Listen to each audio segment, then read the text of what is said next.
One camera, one lens, one roll of film.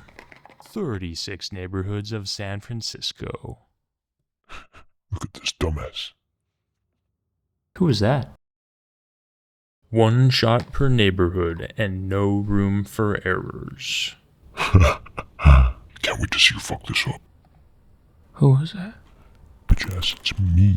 I'm you. Bet you can't even load that film properly in under a minute. If you make even one mid-shot for the entire roll, you have to start all over again from scratch. Get close to that shutter button unless it's completely You already know this is gonna turn out super mid, so why every shot of banger on a roll is not possible. Everybody knows that. Not even bother taking it seriously. I'm sure we can prove that you're a fucking fat.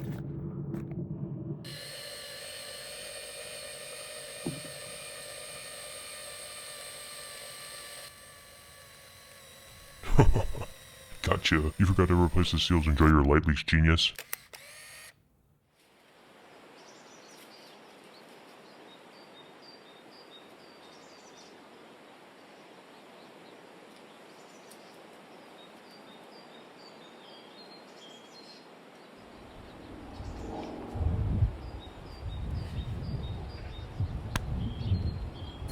Test. I'm sorry for the jump scare earlier. Just had to get it out of my system, what I was feeling at the time. And now I'm on the other side of it. I got the roll here with 36 neighborhoods captured, mostly. We'll get into that.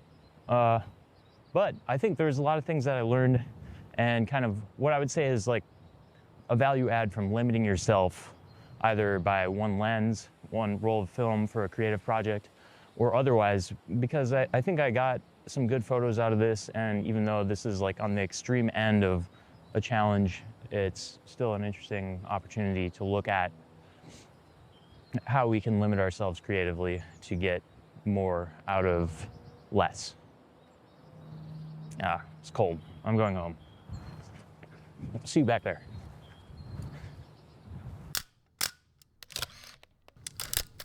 So this first shot is next to Crane Cove Park. There's some shipping yards, and it was on a photo walk I was doing out there, so I just happened to be there.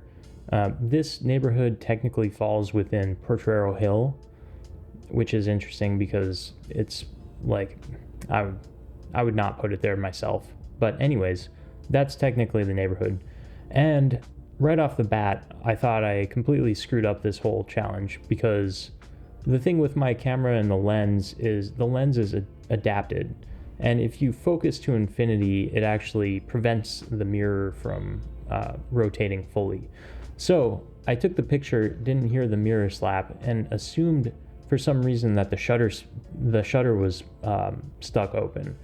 But that's not the case because the shutter was working fine. It was just the mirror wasn't able to rotate. So anyways, I snapped the second picture and instantly ruined my own challenge. But you know what? I said, screw it. I'm gonna just keep going. I can just remove one of the neighborhoods from the list because, spoiler alert, Treasure Island is not a neighborhood of SF, even though they say it is. That's just kind of silly. It's like completely off on its own. It's a little island like a half a mile outside of San Francisco. So I was like, okay, I'll just remove that one. Overall, I think this picture, I like it, but it's kind of not, it's not doing much for me. You know, it's like, I would say it's kind of cool, kind of a cool view and some layers of depth there, but not exactly what I was going for. And the second one is pretty much the same, a little bit more framing, but otherwise, yeah, let's move on to the next one. So this one was taken at Crocker, Amazon, the football field, soccer field there. It was actually the only lens I took during nighttime because another one of the things I imposed on myself for this challenge is to do basically everything that I don't do. So I usually just do nighttime photography almost exclusively at this time. And I was planning that, but then it just happened to be that I was out there. So I took this picture. I thought it looked cool. I've taken better ones like in this same type of area, which I'll flash on the screen But this is a cool area because it can get super foggy and ethereal, and then you can really isolate like individual people playing soccer, and it looks like they're just enshrouded in this massive field of mist. So definitely a cool spot. It actually is not in Crocker Amazon neighborhood. It's right along the border, but the most of the park actually falls in Visitacion Valley. So technically that wasn't in this neighborhood, but I'm bending the rules here too because it's right on the border and it shares the same name, so whatever. These two were taken at Dolores Park. Nah, it was okay. I feel like I could have done the mission better justice, and Dolores Park was just where I happened to be on a Sunday because, you know, it's a beautiful park. But I figured, you know, I could have done better. This one is taken at Billy Goat Park, and it's okay. I would say this is another meh one for me, at least. Billy Goat Park falls within the Glen Park neighborhood. On that same drive, I stopped at this spot, which is look kind of a similar scene, to be honest, but this was in the Walter Haas playground in Diamond Heights neighborhood. So this spot is a kind of a little known gem, and I see it pop up in a lot of people's feeds, like photographers in the area, but it just has a cool like leading line all the way down this street. This street is actually super steep, and oftentimes you're going to get a ton of fog, and I've tried to come here at night and capture the same shot, which has kind of been elusive because the times I went up there was not fog, which was kind of rare, but nonetheless, it's a cool spot. I think around this time I was just rushing to get some shot of this, but I'm not a huge fan of what I got here. This is Dalewood Way, and it's in the neighborhood referred to as west of Twin Peaks. So this shot was taken in Outer Mission, right under Highway 280 on El Camino Road. And I think it's cool. I was driving in the car, so I was trying to like frame this up as quickly as possible. But yeah, it's just a cool like scene with this flat tire and this old car. I'm not sure what kind of car is that. No matter what you say about cliches of film photographers shooting old cars, I think it looks great. So I'm gonna keep doing it. I don't care. If it's a cliche, screw it. I'm gonna cliche. At least I'm not taking pictures of gas stations. I would never do that. I think this is a 1970s Oldsmobile Cutlass, but that's just based on what I asked ChatGPT, so I have no freaking idea. Anyways, I thought it was a cool scene. So this shot was in the Oceanview neighborhood on the corner of Broad and Plymouth. And it's an interesting story behind this mural, actually. There's a local muralist group called Presidio Heights, and they had actually started painting this and started taking input from passerbys and neighbors. So it is very much kind of like a community owned piece of art, this mural. So yeah, I found that out after taking the picture, of course, but I thought it was cool.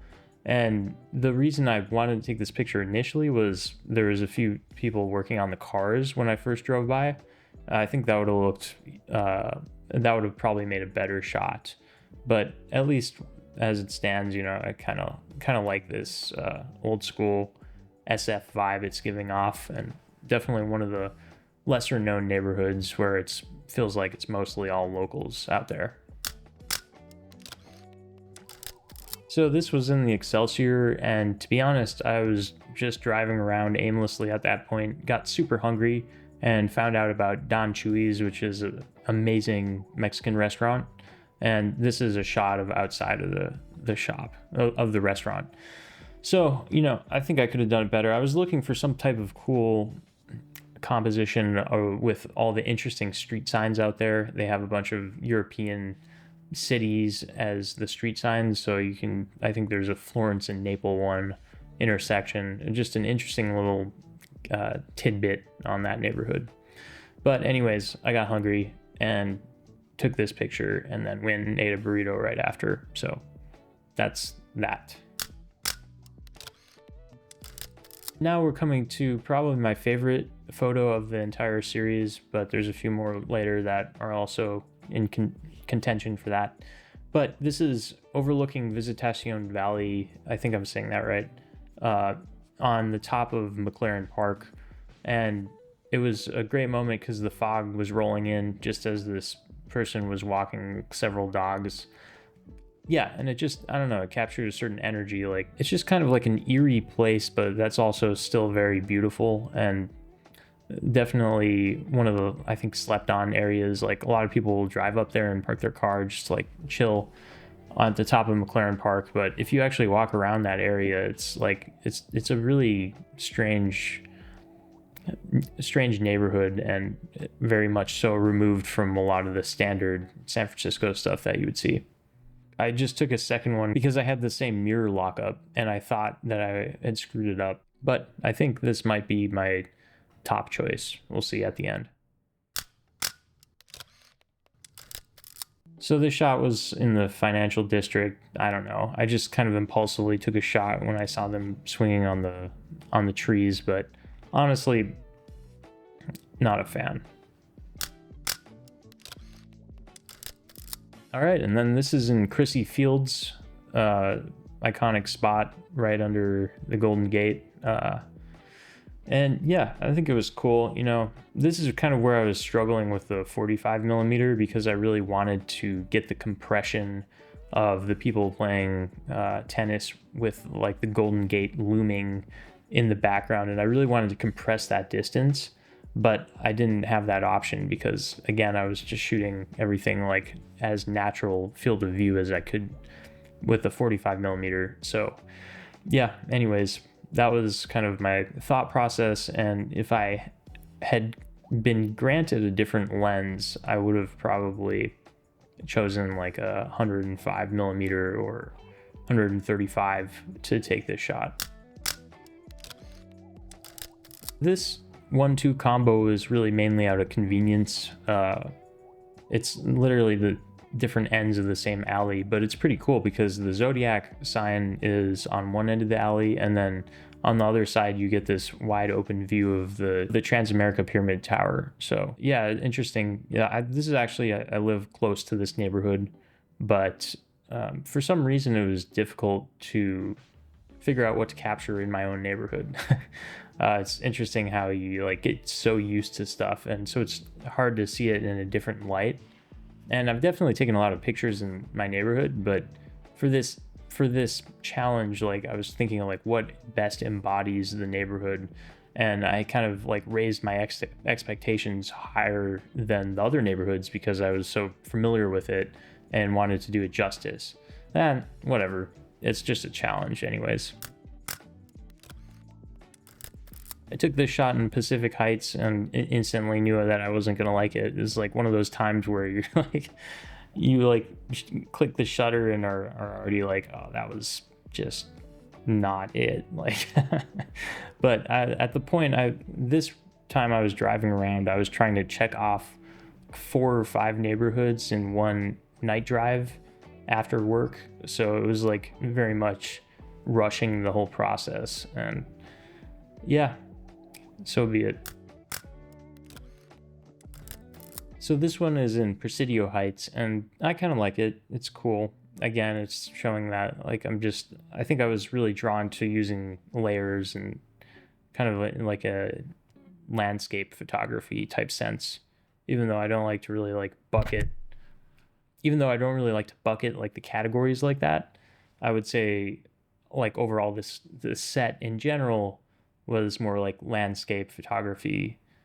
It just seemed like easier than trying to get like 36 perfect shots or 36 good shots even of like street photography with people in it, which I'm still kind of learning how to do that better, you know, like the confidence to like do that. I've done a few times, but that's not really like what I'm initially drawn to, you know. And same story here. I thought I had messed up that last shot. I think this one I thought I had underexposed because I didn't have it in aperture priority. I was just shooting manual, so I retook it. This spot is China Beach in the Seacliff neighborhood, and what I like about this is there's a hidden pathway if you go through the residential area to get to that. So this is taken from that hidden pathway, and it kind of opens up from this narrow tunnel into this gorgeous vista. And so I was trying to capture that. Again, this thing I would have wanted a telephoto lens for, but overall I think, it captured the essence of what I was going for. And honestly, I think this might be the only shot with the Golden Gate Bridge in it. So, I was kind of trying to limit that because I didn't want it to be like a set of the Golden Gate Bridge from every single neighborhood, or that you can see it from at least. But honestly, I think it's a good idea to take your interpretation of these like famous pictures. Like, there's been so many pictures taken of this, probably from this exact same vantage point over, the years, however many years it's been since the bridge went up. But maybe my interpretation is something that only I can do myself, and vice versa. Like, you always bring your own flavor to whatever you're taking a picture of. And yeah, I don't think there's anything wrong with taking cliche pictures, honestly, or super touristy pictures. Like, these pictures are good for a reason. It's an iconic scene for a reason. It's not, it's not unworthy of taking a picture just because it's already been done by other people. So, okay, rant over. Then this one is on Ocean Beach, the same drive after I went to China Beach. I just kept driving down the peninsula to Ocean Beach. And yeah, Ocean Beach is tricky because it's just such a vast, wide landscape. And it's difficult to really like create an interesting composition that's not just like flat beach and ocean, Like, it's like you really have to kind of, in my experience at least, with this normal focal length type of lens, you really have to get creative in how you're creating layers and composing that kind of shot. So I had this thought where I liked kind of like the foreground to be really close with the what is it? With this curved wall that I think is meant for like overflow or to prevent water from rising too high. But it had this cool graffiti on it and this nice gentle sloped curve. So I was trying my best to make most of the picture just foreground, and I didn't quite get there. Like, I wanted almost to exaggerate it so it looked like it was taken on an ultra wide lens, and basically have it be all the composition, like 75% of it taken up by this wall, and then you just get a sliver of the beach and the people walking on it. That was the intent. It didn't really work. I think I was too wide and I couldn't get the camera close enough to the actual wall because the handle was in the way. But maybe if I had flipped the camera 180 degrees around, that actually might have gotten me closer. But yeah, I just ran out of space to get that really exaggerated effect. But that was what I was going for in my mind's eye, at least. So anyways, I like how it turned out. And then this is the second photo that I think is one of the best of the series. This is at the Cliff House, which is right above Ocean Beach. And I technically am counting it as the outer Richmond neighborhood. The previous one was technically the Golden Gate, which, is not super accurate, but I'm working with what I had at the time. But I basically came back the very next day after going through the Seacliff neighborhood and all that. Drove here straight after work, trying to get the timing like right so that I was there around golden hour. And and Seacliff currently as of now, as the time of this recording, is not in operation. It used to be a famous restaurant. No, sorry. I keep saying Seacliff. This is the Cliff House. So the old Cliff House used to be a famous restaurant. But anyways, it's kind of in transition, and I think they're going to reopen it again. But currently it's this crazy, just completely empty brick concrete structure sitting right on the edge of a ocean cliff. Just a very striking like building, and it made more so by the fact that there's nothing there. It's just a completely empty building with these large windows on the other side of it. But anyways, I found this really cool view where you can see it was one of the walkways down to the beach. And actually, if you look at this photo to the right, there's a trail going off where the fisherman was, how he got down there. But I was trying to do a lot with this picture where I was capturing like frame within a frame, trying not to clip the mountain range in the far background, and also trying not to clip the stairs leading down to it. So I think in retrospect, if I had used like my 90-degree right angle viewfinder and put the camera like right on the staircase or something like that, that might have like done it better. But then I think I'd maybe tried that because then I was cutting off the fishermen down at the beach. So this one took a while, and honestly I should have taken the picture sooner, because when he was walking on the trail, it was kind of perfectly within the rule of thirds, and he was on one of those intersections at the rule of thirds and much more visible in the frame. And he also had all his like fishing gear kind of in tow, so it was just an interesting perspective, and it looked like he was about to just walk off of the cliff. But anyways, nonetheless, you know, I'm pleased with how this turned out, and I even got a nice little light leak, so I get brownie points on Instagram for that. And I can use that hashtag now.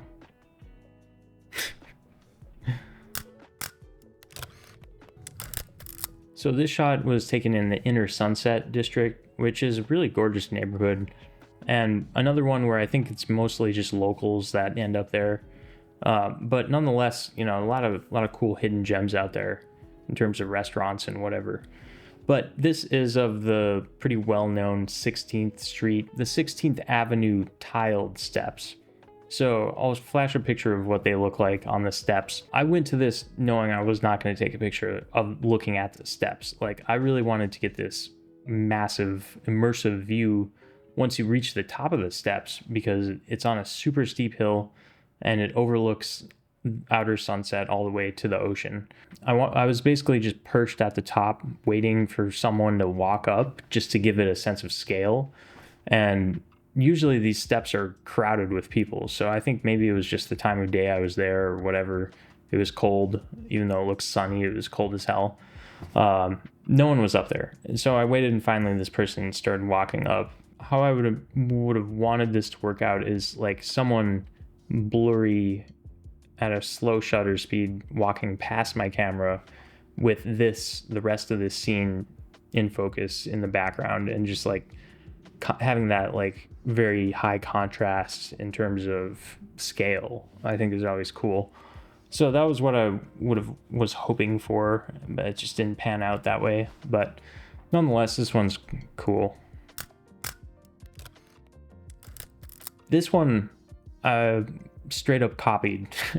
So I had seen someone post a picture like this on Instagram, like highlighting how crazy steep the hills are in SF.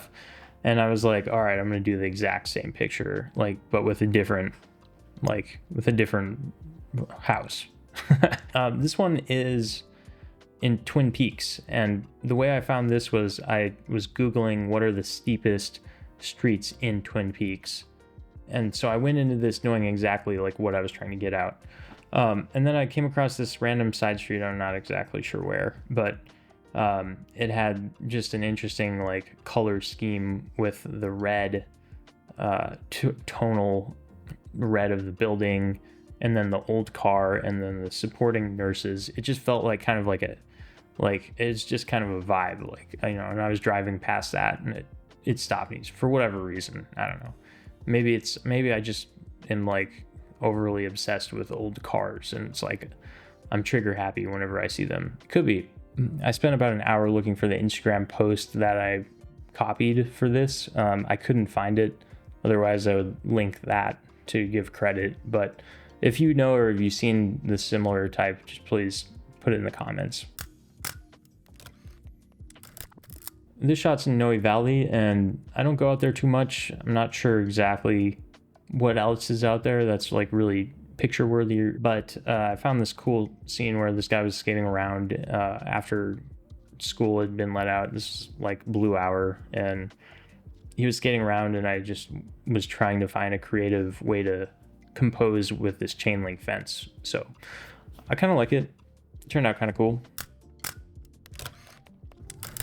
For this one, I feel like it's emulating some famous type of photographer. It kind of maybe is like, reminds me of William Eggleston's pictures or other famous street photographers that aren't coming to mind right now, but just the kind of classic color scheme and slight Americana vibes to it. Anyways, this was in the Castro, and yeah, I definitely think this guy saw me trying to take a picture and intentionally covered his face with the flowers. But yeah, I honestly think it makes a cooler picture, and was kind of hoping to just capture a candid moment. So partly candid, partly staged, I guess, due to my own lack of discretion with fiddling with my camera and stuff. Anyways, yeah, I'd say this is also one of my favorites from the series. This one I was just driving around Soma, like at the end of the day, light was fading quickly, so I was running out of daylight, I was running out of ideas, and I just happened to be in this parking lot where I was trying to like make something happen. And then I turned around and looked at this, and for whatever reason, the dichotomy between the billboard and the art mural was really jarring. So reminds me of the two different sides of SF. Like, you have this like completely disconnected to soulless AI monstrosity of an industry that's just completely out of touch and delusional a lot of the time, and then you have this other side, which is the roots of SF, the creative side, back in the 90s, when it was just more of a blue collar city, and it had a thriving artist scene and all this stuff. So yeah, and then the fact that it's on the street level is the mural, but then the billboard gets the worst advertisements you will ever see. You'll see in SF. So in my opinion, it was very much just kind of represents this current moment, even though there's no one in the picture. It was just yeah. Okay, so on Haight Street, here we go again. I love classic cars, and I think these lowriders are pretty sweet. There's a whole scene out in SF of lowriders, and they show up in the mission a lot of the time. But yeah, super cool. I think this is the Pontiac Grand Prix. I don't know, just impulsively took the picture when I saw a cool car passing by. So yep, I am the cliche. So this shot is of Green Apple Books, which is a pretty cool neighborhood classic in inner Richmond. This was just a thing I kind of took in the moment. I thought it might be cool, but wasn't quite exactly what I pictured in my head. And I had gone to this bookstore because I had thought it would be cool to take a picture of people walking by outside, with the foreground being looking through the windows with a bunch of books kind of scattered around. So another frame within a frame type of shot. But I took this picture impulsively and then wasn't able to do that because I burned my one shot for the neighborhood. Anyways, it's a really cool spot. I should have done a better job with my impulse control. So this is a famous shot of the painted ladies in Alamo Square. Like, you really can't screw this shot up. And at the time, I was just kind of like in the mode of getting through this challenge at this point, so I took that. Yeah, so back in North Beach, for some reason, I thought this would be a cool shot that I could burn another neighborhood on off the list for. I don't know why I took it. Sweet. So this shot, I'm a big fan of. It was on Fort Funston, which is in the Lakeshore neighborhood. And yeah, just a cool shot of the vanishing coastal beach line. It was very cold and windy, but yeah, kind of like this. I like this perspective. We got a shot in the Tenderloin, which is not even an official neighborhood on this list, surprisingly. It's just downtown Civic Center all mushed into one. Makes no sense. Yeah, I don't know why they wouldn't officially designate this as a neighborhood, because everyone knows it's a neighborhood. Anyways, not a huge fan of this picture. I could have done more. I was just in the car again, so I think a lot of the pictures I took from the car did not turn out how I wanted them to. I would have been better served just like hopping out of the car real quick and like getting closer and framing stuff a bit better. All right, and then this shot is in Nob Hill, another super, like, I don't know, picture I'm not thrilled with. Like, it's a cable car. Sweet. I don't know what I was thinking. Parking was hard here, but what I think I was trying to do is get the Bay Bridge that's in the far in the distance lined up, and that's just not something you can really do with like a 45 millimeter lens on film. Like, you just don't have enough resolution to capture all that. Yeah, so anyways, then the last shot on the roll is probably one of my least favorites.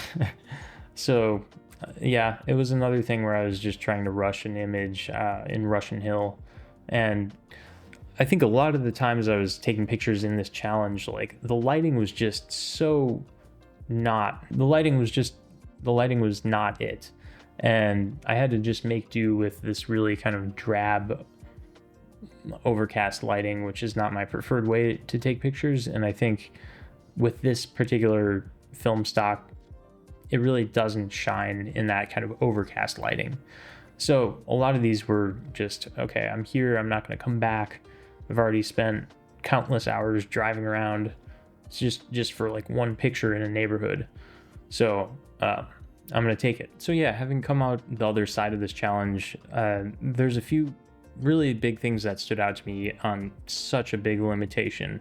And it really honestly reminds me of when I first started out with film photography, where all I had was one camera, one lens, one film stock.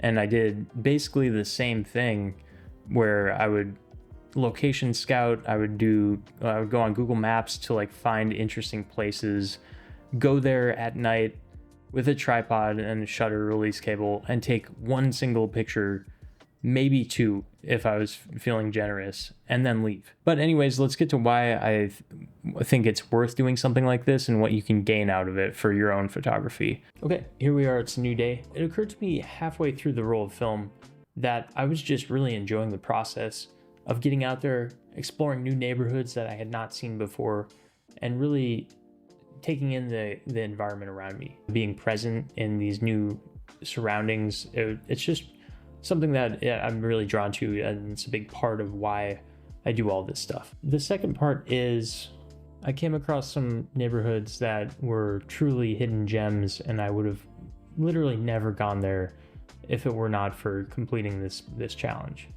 So in that case, it was already a win regardless of the results. And in some of these places, in fact, all of them, I feel like I could go back and do another challenge of just capturing the entire neighborhood on a single roll of film as opposed to one shot, because there's just so much rich history and culture in each of these spots that it could merit that. So number one is being able to explore new spots. Number two is it taught me a lot about my certain style of film photography specifically. Some people say that you're either a hunter or a fisher. That's kind of like the two main approaches to it, where you are either instinctively taking shots in the moment and not waiting for a scene to develop. And then the second is where you're sitting and waiting and taking it all in. Personally, I tend to be more of the fisher approach, where I'll be sitting in a spot trying to find the right composition, trying to find all the perfect elements that will line up to make that shot worth it. But going through this process on this roll of film, I was definitely trying to stretch that for a lot of the things, a lot of the shots. For instance, the one at Green Apple bookstore, whatever.